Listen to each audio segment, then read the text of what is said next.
Good afternoon, everybody. Oh man, that was so cringy. Anyway, I already think of myself as cringy, so it wouldn't hurt me with the rest of the world thinking that too. Today, I'm going to be rereading the first chapter of my book, The Donut Shop.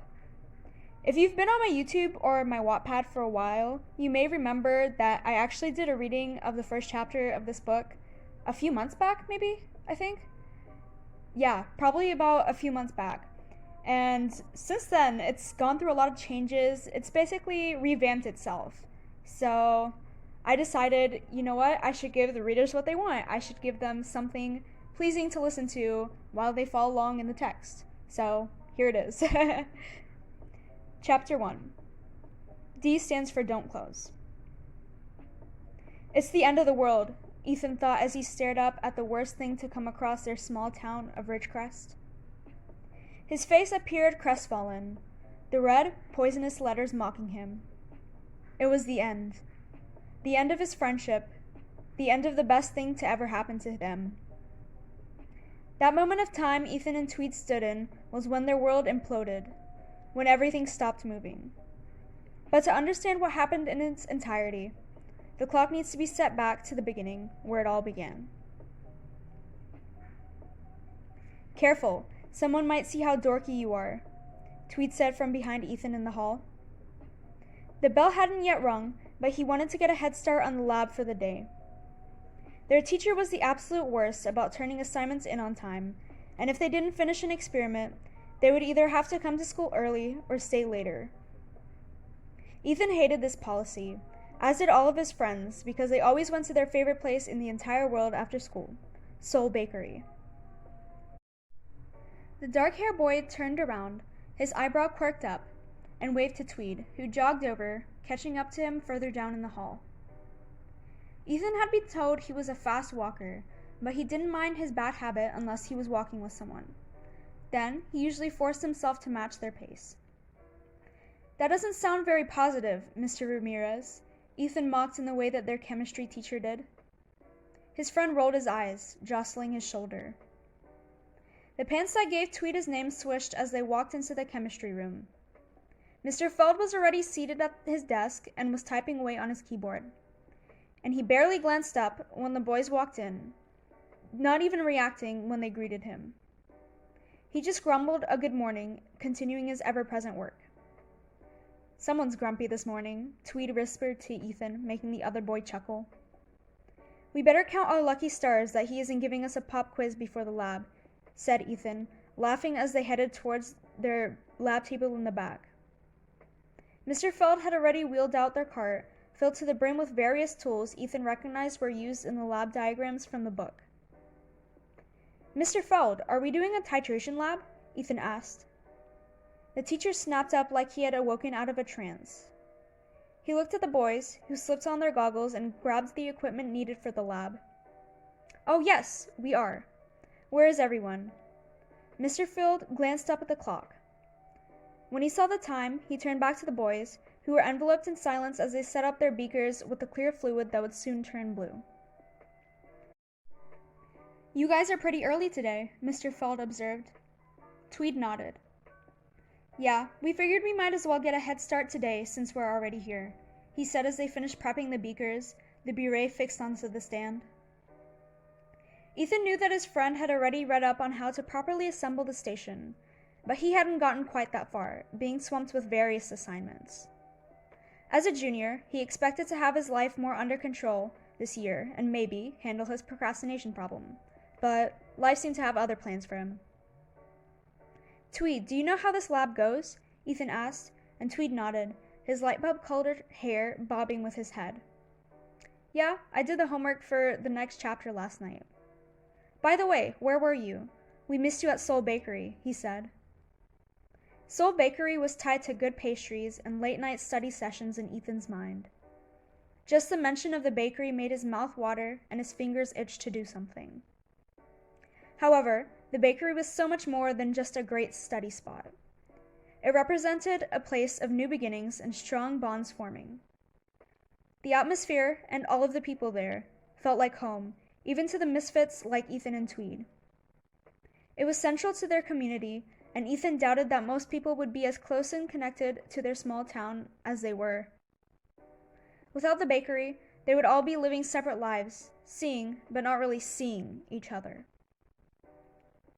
Tweed's goofy expression made Ethan chuckle as they filled the beakers with a salt solution, and he remembered the reason he wasn't at Soul Bakery the night before. My mom benched me. My sister wanted some help in algebra, so I stayed to study with her, he explained. Tweed made a face. Why didn't you just invite her? He asked, but Ethan's head shook furiously. I'd rather keep a perfect place without someone who talks nonstop, Ethan joked and turned his attention back to the task at hand. When Ethan glanced at the lab sheet Mr. Feld had left on the table, he almost groaned out loud, but refrained, instead choosing to share a look with Tweed. Tweed was, by far, the smartest kid in their class. He understood concepts without even having to read them twice, and he could solve calculus problems in his head. However, even he wasn't immune to the stress of the huge workload teachers tended to lay on their students. Tweed flipped the paper over and gave Ethan a funny look, who turned the page over as well. Oh, God! There was a second part of the lab. It was like Mr. Feld had taken 2 separate lab days and combined them into one short span of 50 minutes. How the hell does he expect us to finish this? Ethan leaned over the table, asking his partner with ridicule edging into his tone. Ethan just shook his head, dumbfounded. I guess we've suddenly turned into Sonic after a Monday off, he remarked. He paused, and his eyes glimmered with the beginnings of an idea. Why don't I do the first part, and you do the second part, and we'll share our idea, he suggested. Ethan broke into a large grin. This is why you're ranked first, he said, smiling. Tweed winked at him through his stylish, chunky glasses. I know you love me. You can go ahead and just say it, he said, raising his arms in a mock blessing. Ethan rolled his eyes. Okay, I take it back, he said, sticking out his tongue as he got to work on separating the salt in a soluble solution. However, it wasn't very long before things started to go awry in a typical Ethan fashion. 20 minutes and an evacuation of the lab due to him boiling the solution later, all of the students in their AP Chem class were packed out into the narrow hall outside like a can of sardines. Ella turned to Ethan and glared at him. Way to go, pea-brain, she spat out, receiving a glare from Mr. Feld as he ushered the last student out to wait for the fume hood to suck all of the CO2 out. Not a very positive comment, Ella, he warned, and she hung her head, but she wasn't really sorry. Ethan could see the glint of mischief in her eyes. Sorry, Mr. Feld, she mocked, then turned to jibe at Ethan. He just ignored her.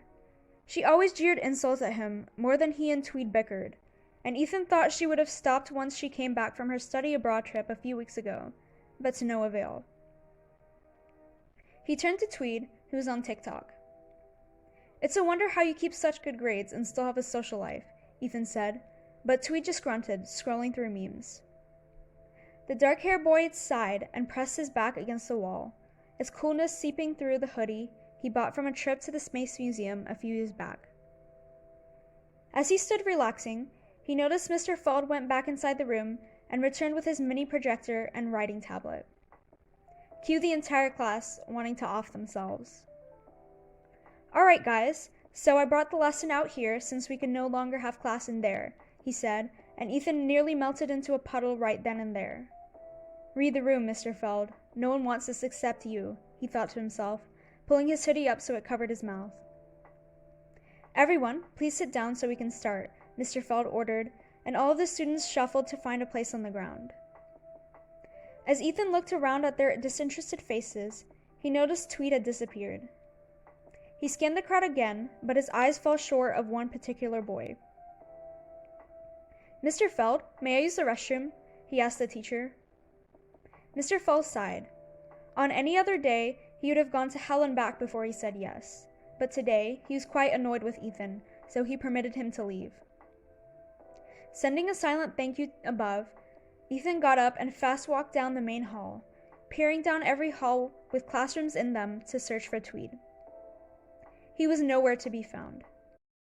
Finally, after a few minutes of meandering the halls, he spotted Tweed in front of his locker with his bag slung over his shoulder, rifling through his books. "Tweed, what are you doing?" Ethan asked, jogging over to his friend, who looked up at him like a deer in headlights. "Going home. What about you?" he asked nonchalantly. Tweed was infamous among the teachers for dominating lessons. At least once every school year, a teacher tried Tweed's patience by calling him out in the middle of class when they thought he wasn't paying attention. He had a short temper and social anxiety, so he tended to hate being picked on. Every year, one teacher would try him, and every year, he would get up and walk out of their class. They could try as hard as they could to give him detention, or any other punishment, but he always managed to evade it because he was the top student, and the principal didn't heed him much. He probably had better, more important things to worry about than his top student walking out of class. "I thought you already walked out of a teacher's class this year," Ethan asked, and Tweed closed his locker, shooting him a look. "Well, another one of these people tried me, so I'm leaving," Tweed said, flashing up a peace sign. Ethan followed him, his higher-pitched voice taking on a lower tone as he chuckled, listening to his friend's rant. "I mean, y'all really think I'm gonna stay for a 30-minute lesson that could be taught in, 5 minutes? That's cap, and I'm going home," he said, with a headshake and an eye roll. Ethan burst out laughing. "So inspirational." He applauded with a laugh and a golf clap, and Tweed looked back at him, grinning. "So, where are we going?" Ethan asked, adjusting the straps of his bag that he had somehow managed to smuggle under the hawk eye of Mr. Feld. One would think such an astute teacher would question a kid taking his backpack with him to the bathroom. One would be wrong. "Where else? Soul Bakery, of course," Tweed exclaimed. Ethan clapped his friend on the back. "Lead the way, good sir." Once they arrived on the street to Soul Bakery, Tweed parked in front of his grandparents' bodega, and they started their trek to the bakery, belting out the lyrics to the song they had created just for it. However, when they reached the front entrance, the duo stopped dead in their tracks, as if their feet had turned to goop. "Is that?" Tweed trailed off, pointing at the sign hanging on the storefront. In thick, red, bold letters, it read, "Closed." "It can't be," Ethan whispered as he stepped closer to the door. Tweed's throat visibly tightened as he looked at the sign, and Ethan knew why. This was the place that guaranteed Tweed his magical properties of intelligence. Every night before a big test, they came here to study, and it guaranteed him an A. The very place that held all of their memories, hopes, and dreams for a better future was closing. The place that they had met and formed their friendship was going out of business, and they had to save it. Soul Bakery is closing. Oh man, that was kind of intense for me. I've never read something in one shot. The first video that I did for this book, for the reading of this chapter, I actually broke it up into multiple parts and kind of seamed it together in Photoshop, in iMovie, so you couldn't really tell that I did multiple takes. I did different things. So I don't know. Do you guys like this? I feel like there's some awkward pauses in there, but I don't know. Just let me know down in the comments what you think. And also, I added some background music on my laptop. I don't know if it's going to show up on this recording because I haven't listened to it all the way through, except editing out the weird parts. So I don't know. If y'all like it, let me know down in the comments. And as in my books, I shall close this with, love you all, peace. Good afternoon, everybody. Oh man, that was so cringy. Anyway, I already think of myself as